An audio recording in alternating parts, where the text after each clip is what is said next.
Welcome back, ladies and gentlemen, to episode 21 of the Sunderland Till I Die series here on Football Manager 2021. And of course, if you do enjoy today's episode or any of my previous content on my channel, make sure you hit that like button, hit the subscribe button, hit that notification bell so you are alerted when these videos are live. It really does help, and I really do appreciate it. And as well, make sure you're following my Twitter and Discord, which will also be in the description, to be kept up to date with any changes to my streaming or my YouTube schedule. And there could be a little change in terms of my YouTube video scheduling in the next few days.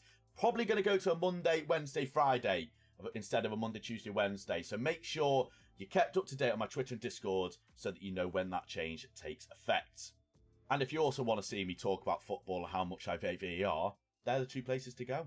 Boys and girls, ladies and gentlemen, we are into the January transfer window. And as promised in the previous episode, I am indeed looking for some new players to come into our side and hopefully change our fortunes a little bit. I don't necessarily think that we're playing badly, but I always think adding, an extra player here and there of pure quality is always a necessity, especially in January where you've got a lot of games coming up. Having that extra bit of depth is always a massive help. And we do indeed have one player that is potentially going to be coming in. One player that I've already been keeping an eye on, and he's a centre mid and a defensive midfielder. Someone that is a little bit different to what we've currently got in our midfield. Obviously, most of our midfield are primarily playmakers and sort of like technical players. This guy, Easy N'Golo Kante of League One, folks, I'm telling you. The man of the hour is Wojtek Smits, a defensive midfielder who I believe we are getting from the Czech Republic.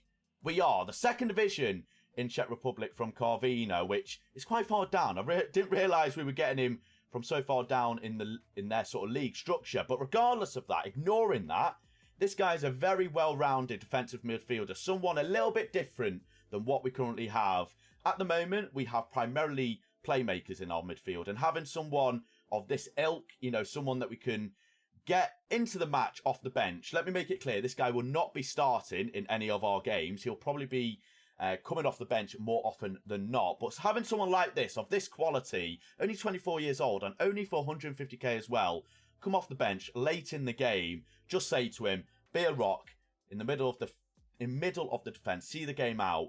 I think this guy could be a really good player to come off the bench for us. Like, if you look at the attributes he's got, mentally, he's really good. Physically, he's really good as well. Other than natural fitness, which is a little bit of concern.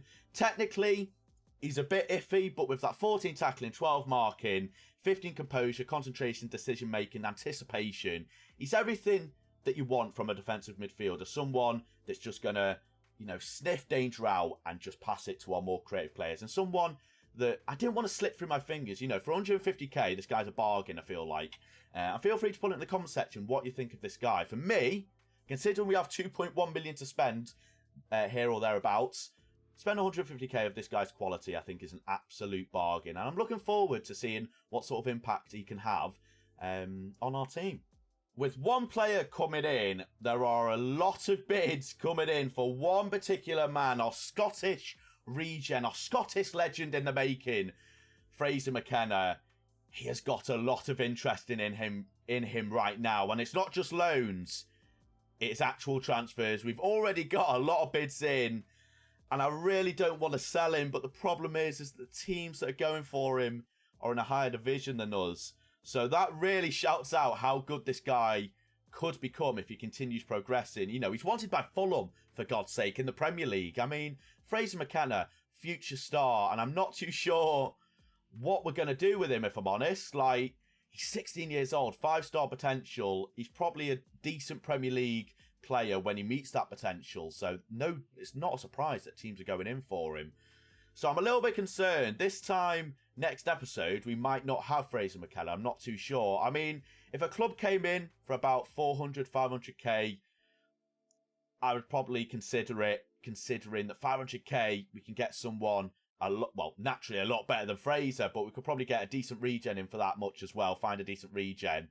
But considering he's homegrown as well, he's come through our youth development system, I'd be gutted if we lost him. I'm not going to lie. I'd be absolutely gutted. But it's looking unlikely that we're going to be able to keep him, because he's probably going to kick up a little bit of a fuss as well if I reject all these offers. I'm trying to stop him from leaving, but I'm not too sure how well that's going to go. But that's sort of the transfer news done and dusted. We've got one man coming in, potentially one man leaving us. We're only early on in January, so no doubt there'll be a few other players that get interest, a few other players that we bring in. So we'll have to keep you up to date with that. But how's it been going since the previous episode? Let's show you. Let's show you. Let's get into it. So since the last episode, which was of course the 0-0 draw away from home against Forest Green, which we've said way too much this year, thankfully there has been a different mixture of results. Unfortunately, not all of them have been wins. So we played 6 games since you were last here, 2 of which were in the domestic trophies, 1 of which we were knocked out of at home against Luton, the FA Cup third round, and the other one was in the Papa John's Trophy Northern Section third round as well. I think it's the third round. No, we're into the third round, which is a nice feeling to have. I know I've said previously that I don't necessarily care about the domestic trophies, but you know, if we get to the latter stages of the competition, I'll obviously start caring a little bit more about it. But so far, it's going okay. We'll keep an eye on the Papa John's Trophy. If we get knocked out, don't really mind. The main focus is in the league, and since you were last here, we played 4 games in the league, 2 wins, 1 draw, and 1 loss, which thankfully has kept us in the playoff positions. 3 points separate us from AFC Wimbledon, who are just outside the playoffs. The only issue is that every team below us has games in hand, so we could potentially drop out of the playoffs at the end of this episode, and could drop as far as 7, so outside the playoffs. Brilliant. Could it be 8th? No, we can't. We can only drop to 7th. Thankfully, we are keeping within touching distance of the likes of Oxford and Wycombe, and potentially Lincoln. Barnsley are too good. We're probably not going to win the league, but if we can stay in these playoffs positions now, if we can, continue progressing, get some other players in to help us solidify our position in the playoffs, that'll be fantastic. Obviously, last season we were knocked out in the playoffs, and hopefully we won't have that heartbreak again this year. But the main thing is we are starting to go on a little bit of a gap. Hopefully with a win today as well, we'll be able to further that gap from AFC Wimbledon. Obviously with their game in hands, that might not entirely be possible. But we're going to go through each individual game now, starting off with a 2-1 away victory away from home against Burton in the Papa John's Trophy. Change of shirt, viewers. Would you look at that? It's almost magic. The unfortunate thing is we weren't magic in this game. The first game that you missed, a 2-1 win against Burton. Now, on the grand scheme of things, you're like, Alex, you beat them. What are you complaining about? Considering that we had 21 shots compared to their 8, a much better expected goal difference, and Burton are in League 2, I was slightly disappointed with this result. I'm not going to lie. I've said many times that I don't really care about the Papa John's Trophy or any domestic competitions, which still stands. However, when you're coming against teams that are arguably much worse than you, I feel like we should be battering them. Unfortunately, we weren't able to batter Burton. We were only able to muster a 2-1 win, where Pritchard got us in the lead in the 19th minute. Then Benson, I'm going to say his name's John. Is it John Benson? It's Josh. I thought I got it right then. Josh Benson levelled it in the 26th minute, and then Jordan Jones, the hero of the hour, in the 89th minute, getting the winner just before full time to progress us into the third round, I think. The third round, where we are against... Who are we against? We are against Blackpool in League 1. So it's going to be a much tougher contest against Blackpool, but it's definitely a game that, we have a good chance in. I don't know where Blackpool are in the league. They're right behind us. So it's going to be a very tough game. A very tough game indeed. So the next game, we scored goals. However, the first game back in the league, a 0-0 draw away at Shrewsbury, where neither team was able to break the deadlock. The game was pretty even on the grand scheme of things. The only important thing really happening was the fact that Jordan Jones got a yellow card in the 76 rating, and what seems to be the case throughout most of the games that you see while you're away, our defenders had a really good game. Other than Sam Hughes, Max Power also had a good rating. It's our attacking players that are struggling for ratings, and they're so inconsistent Like, I feel like I say this every second or third episode, where our attackers are so bloody inconsistent, and it's so frustrating. And that's primarily one of the reasons why I'm looking out for attacking players, so that we can potentially, switch things around a bit. Because at the moment, we don't really have the chance to rotate our squad too significantly to the point where we're able to, impact games on positively.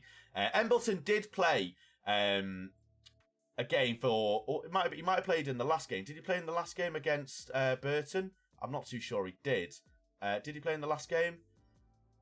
He did. So Embleton's actually starting to play more games now. Arguably, he probably should be playing more games anyway, but only being able to get 11 games in the league, he's probably pretty disappointing considering we have played 27. So a man of his quality, he should be in the first team more and more. And so far, especially against Burton, unfortunately not against Shrewsbury, he's playing pretty well. And hopefully, him, Pellegrini, Pritchard, and Jones can form up a little bit of a partnership. But then in the next game, we're able to get ourselves a victory, a 2-1 victory, where once again we had to rely on Jordan Jones and a Jordan Jones last few minutes winner, where we did initially take the lead in the 37th minute through Embleton. Speak of the man. We were able... Oh, no, we didn't get the winner. I do apologise. We scored a second in the 85th minute, where they were able to pull one back in the 89th minute. So, on the sort of grand scheme of things, this was a very sort of even game once again. Arguably, Oxford probably did deserve to win the game more than we did. They had more shots, however, they didn't have as many on target. So for once, it was the opposition's attacking players that really struggled. As you can see from their match ratings, anyone, well, other than the left-back and their centre-back, got over a 7 or at a 7. Everyone else got below a 6.9 pretty much. Did anyone at 6.9?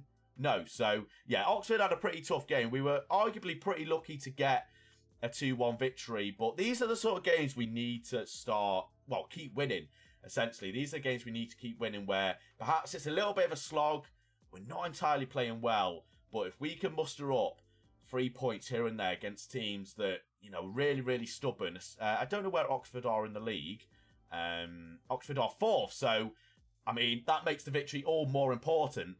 They are in the playoffs and they're a tough team, right? They're a very, very tough team. The only concerning thing is that we didn't play too well at home. Unfortunately, we weren't able to keep our unbeaten run going where we were currently 4 games unbeaten. We did lose at home through a last-minute winner against Barnsley. Yeah. I was furious. I'm not going to lie. I wasn't happy. We did not have a good start to this game at all, as Barnsley did take the lead in the third minute. So very, very early on in the game. Really poor start from our boys. We were able to pull a goal back in the latter stages of the second half, the 75th minute. But then Barnsley, this is one of the reasons why they're top of the league. They're able to get them all-important 3 points. Getting a goal in the 93rd minute, 3 minutes added on, and they were able to get an all-important win where this is why they're top of the league. These are the performances we need to start getting if we want to start going to the latter stages of the automatic promotion spots. But yeah, I was disappointed in some capacity, but what I have to remember is that Barnsley are absolutely fantastic this year. They're top of the league. They haven't lost many games. They have an absolutely unbelievable squad as well. A squad that, rightly so, should be top of the league. They're 4 points clear. They've only lost 3 games all season. Some pretty heavy defeats from Barnsley, actually. A 3-0 against Wigan and a 4-1 away against Portsmouth. So, some pretty heavy defeats. Unfortunately, we weren't able to get their 4th defeat of the season. But thankfully, we were able to get back to winning ways. It's very like win, draw, loss. We never get consecutive wins at the moment. We're getting unbeaten, but we're never able to get a string of wins together. But we're able to get a win at home against Wigan, where we're only able to muster a 1-0 win, courtesy of Pellegrini, where we did have a penalty missed because of Max Power very early on in the game in the 8th minute. And then Seedorf, not AC Milan Seedorf, no. He wouldn't want to come to Wigan. As much as Wigan's, I'm sure, is a beautiful place. Seedorf got him sent off in the 91st minute to sort of cement the victory. An all-important victory, once again.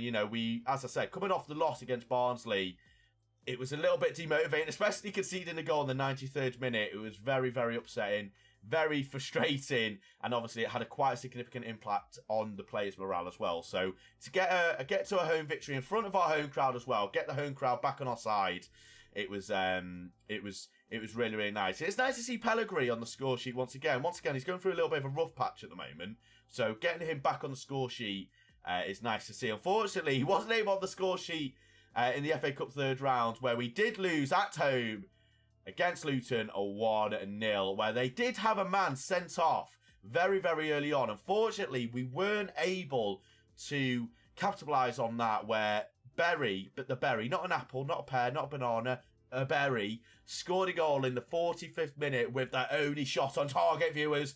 Their only shot on target. This was painful. This was unbelievably painful and frustrating.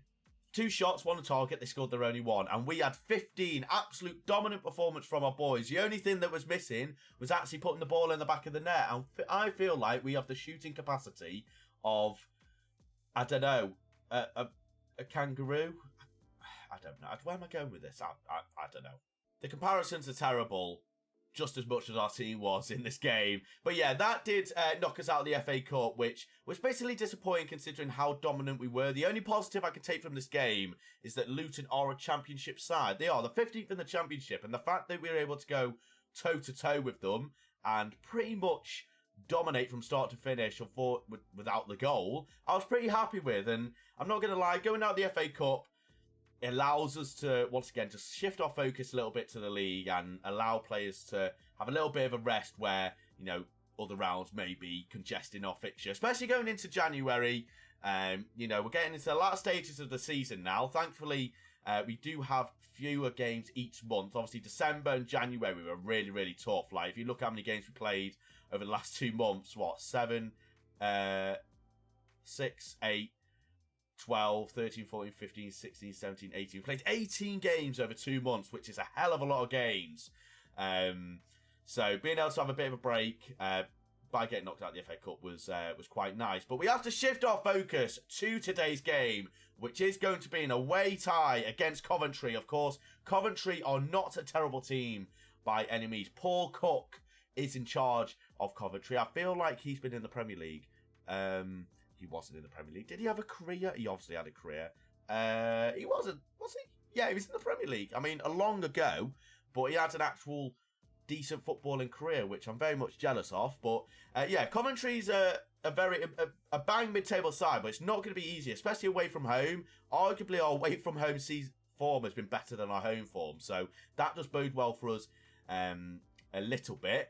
And where do we go if we win this game? So if we win this game, we could potentially jump 4th and 3rd, and obviously get closer to Lincoln, which would be quite nice for us. I'm not going to lie, it would be quite nice. So I'm going to go to the game, the team sheet, and then I will show you the team that is going to be playing in today's game. This episode's game, yeah. Okay, viewers, we are ready to rock and roll in today's game against Coventry, and this is the lineup for today's game. We are going to have Lee Burge in goal, Bailey Wright, Sam Hughes, Jimmy Dunn, and Jake Vokins as your 4 defenders. Some of them, unfortunately, do have fitness issues, so that is something we're going to have to keep a slight eye on throughout the game, make any substitutions as necessary. Your midfield duo of George Dobson and Max Power, Mendes Lang, Alex Pritchard, Lyndon Gooch, and Pietro Pellegrini. So a little bit of a different squad than what me and you are a little bit used to. However, I feel like a little bit of a change is needed. You know, I feel like there's been players waiting on the pipeline. You know, they've been knocking on my office door, asking for a chance, and I've gone, you know what? You're going to have a chance. You know what? I'm going to give you the opportunity to impress. And Mendes, Lang, and Gooch especially have the opportunity to impress me today for any future games getting into the first team. Of course, we are going to keep some of our big dogs on the bench. More specifically, we are going to bring on Carl Winchester on as well. So we are going to keep Fraser McKenna on the bench. Obviously, this could be his final game in the Sunderland shirt. Hopefully, we can bring him into the fray at some point. Fingers crossed we are actually winning so that I'm able to do that. It would be nice to see Fraser off a little bit. You know, I'm sure he's going to have a fantastic career, and being able to say goodbye to him and the fans to say goodbye as well is only is only fitting. So, I mean, in terms of Coventry side, not really anyone here I recognise. I feel like I recognise Callum O'Hare. Other than that, not really anyone of note. But of course, get your score predictions in the comment section. Make sure, you know, why don't you add who you think's going to score as well? Have a guess, and if you get it right, once again, you get a high five. Right, individually. Once again, as we always like to say, viewers, we've got to get this right. But I'm going to do something a little bit different today. A little bit different. You know what I'm going to do?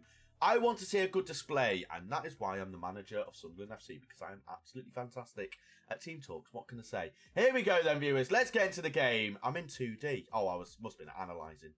So just under 10 minutes gone, and I won't lie to you, viewers, I am a little bit nervous about all of the fitness issues we are currently experiencing in our side, as we do start to come towards halfway in the first half. There's only been one single measly shot in the entire game, which I feel like is a little bit disappointing. So I think we need to get a little bit shouty.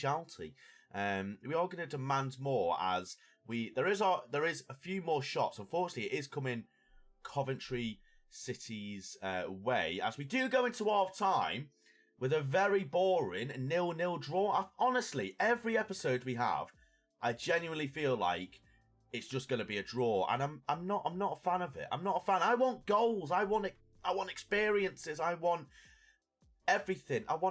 Right, let's lot more to come for you. Right, there's only one man that can come on at this stage of the game. The Scottish legend, the Scottish man of the moment, is to Pietro Pellegrini, who's been on a 6.5 rating, which isn't a great performance from Pellegrini, as he does make way for what arguably could be the final game that Fraser McKenna ever plays in a Sunderland shirt. Hopefully that won't be the case, and hopefully we'll actually see some decent chances in this game as well. You know what? I'm going to go a little bit more attacking as well. Try and take the game a little bit to Coventry, because despite with our fitness issues, I feel like we have a good opportunity to get some goals here, as it looks like Coventry City are going to have their first chance of the game, and it does go to Pask, who I assume is their central midfielder, centre back, as he does go all the way back to their goalkeeper Morosi. It's a very direct ball there. We should deal with it, as we don't. Walker somehow gets in front of I can assume that's Sam Hughes, and that's offside, surely. VAR. Alex, assistant referee, on the case. Blow the whistle.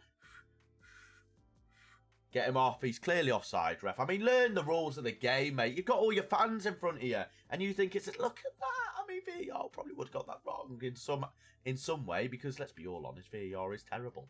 I mean, it is concerning that we're not getting any chances. As I say that, Burge does do a very direct kick, and it gets to absolutely flipping no one. So brilliant stuff. Dobson, done. Ball to the left-hand side. We're not able to get to it, as one of their players does a kung fu kick. Kung fu kick. Burge, it is recycled by from our boys. Burge again. Is he going to pass it, or is he going to be very direct? He goes very direct, as it is a very big ball. No way. McKenna, be a hero. Oh, we took it too far. I thought he was going to slot it in the far corner, as McKenna gets his first good opportunity of the game. Unfortunately, he's not able to take it. However, the chance isn't cleared yet. It is cleared eventually, and it does go to O'Hare, the one man that I do recognise. And this is a potential counter-attack, but right, comes across, and an absolute thunder tackle there or something, as we do move up a position into fifth. No, do we? I don't know. I think we stay in fifth. I'm not too sure. Jabello. Kelly, as this does look like it's going to be another chance here for Coventry, which is a little bit of a concern, as it is gone all the way to Walker. And it's two offsides for Coventry there. Thankfully, he was able to miss that opportunity. Right, we are going to have to make something happen here, because no one's really playing brilliantly, and that is not what we want here. We're going to bring on Josh Gowan for George Dobson, I think, and we're going to replace... No, we'll keep him there, actually. That's not brilliant from our boys. We have made all three substitutions, which is potentially a risk if we do have any injuries. However, we have been terrible in this game. I mean, what do I change? I feel like maybe two strikers, and maybe ask these to be inverted wingers. Try and get more people in the middle of the park. Maybe. Let's see if that works. I've changed something then. I'm not entirely sure if it's going to work, as we do come to the final few minutes of the game. Is there going to be another late goal in the games that we play? Instead, I don't know what to tell you, viewers. Honestly, I don't know what to tell you. I'm not doing this on purpose, I promise. I'm honestly not doing this on purpose. It's another draw in another bloody... How many draws have we had in the episodes? Can anyone remember? I feel like we've had about 5 episodes where we've not had a single goal. So we're not having a goal drought, but we're having a goal drought in episodes, which I don't think is actually a thing. But, I mean, against Coventry, you can't really complain about getting a draw, right? Coventry are... Where are they? They are 9th, so arguably we probably should be winning. Now, somehow Pellegrini is still top of the goals scored with 17 goals in the league by itself, which is absolutely ridiculous. However, he is getting caught up pretty rapidly by Corley Woodrow and Tyler Andrew Walker. So he is going to have to start getting on the score sheet a little bit more if he wants to get the top goal scorer and arguably push us to glory, as we do. Wimbledon are 1 point away from us and Blackpool, so we are going to have to start getting some more points. But that's a really disappointing result. Well, as I said, I'm more disappointed the fact that it was another draw, if anything. But where are we going to come back for the next episode? I feel like I want to get a cup match in an episode, you know? I feel like we haven't had enough cup action. So what we're going to do, we're going to come back for the Papa John's Trophy Northern Section 3rd round at home against Blackpool. We only have 1 game between now and then, which is a home tie against Salford, of course. Salford are a pretty famous newly formed team, I suppose. If you're a supporter of Manchester United, you probably don't like them that much. Or maybe you do like them, I'm not too sure. But yeah, that is the game we are going to come back to. Stay safe. Thank you so much for watching, ladies and gentlemen. Have a good morning, afternoon, or evening. Wherever you are in the world, stay safe. And I'll see you in the next episode. Goodbye.